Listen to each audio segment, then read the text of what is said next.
Ndinokuchingamidzai pano paPaivapokare Audiobooks patiri kupfuurira mberi nekuverenga Bhaibheri Shoko raMwari. Genesi chapter 3. Kuidzwa nokusateerera kwavanhu vokutanga. Verse 1.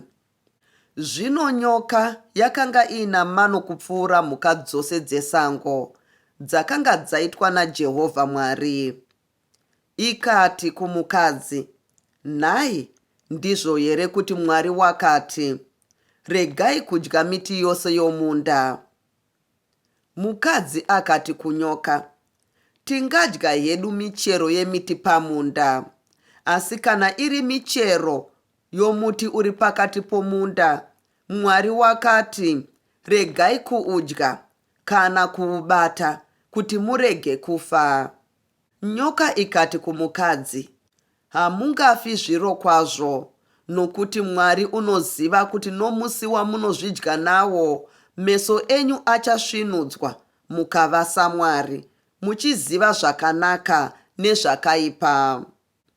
Zvino mukadzi wakati achiona kuti muti wakanaka kudyiwa, uye kuti unofadza meso, uye kuti muti unodikanwa kungwadza munhu, akatora michero yawo, akadya, akapawo murume wake, akadya naiyowo.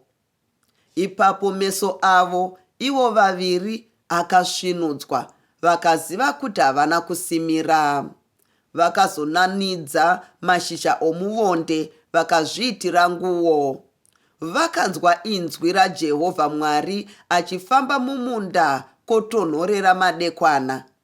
Munhu nomukadzi wake ndokundovanda pamberi paJehovha Mwari pakati pemiti yomunda. Jehovha Mwari akadana munhu akati kwaari, uripiko? Iye akati, ndakanzwa izwi renyu mumunda, ndikatya, nokuti ndanga ndisina kusimira, ndikavanda. Iye akati, ndianiko wakuudza kuti hauna kusimira? Wadya kanhi muti wandakakurayira kuti uregedze kuudya? Munhu akati, mukadzi wamakandipa kuti ave neni ndiye wakandipa zvomuti ndikadya. Jehovha Mwari akati kumukadzi, chinyiko icho chawaita? Mukadzi akati, nyoka yakandinyengera ndikadya.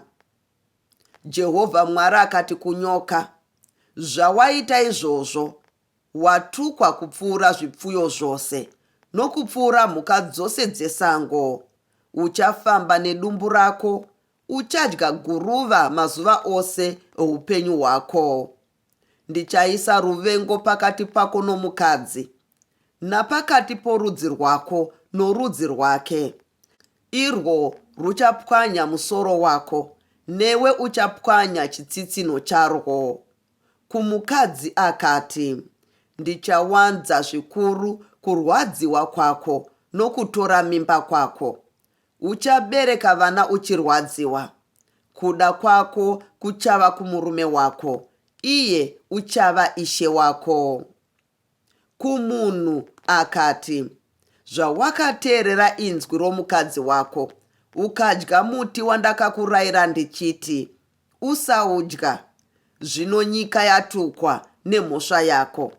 Uchadya zvibereko zvawo nokutambudzika mazuva ose eupenyu hwako.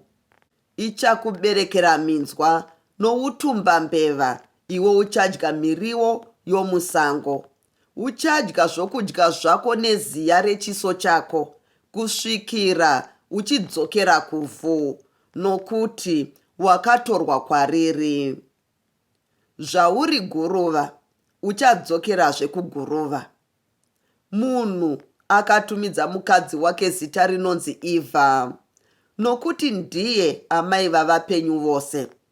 Jehovha Mwari akaitira munhu nomukadzi wake nguo dzamatehwe, akavafukidza idzo. Zvino Jehovha Mwari akati, tarirai, munhu wava somumwe wedu, zvaanoziva zvakanaka nezvakaipa.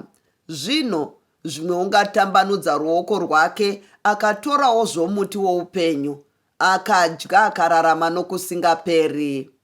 Naizvozvo Jehovha Mwari akamubuditsa mumunda weEdheni kuti arime ivhu raakatorwa kwariri.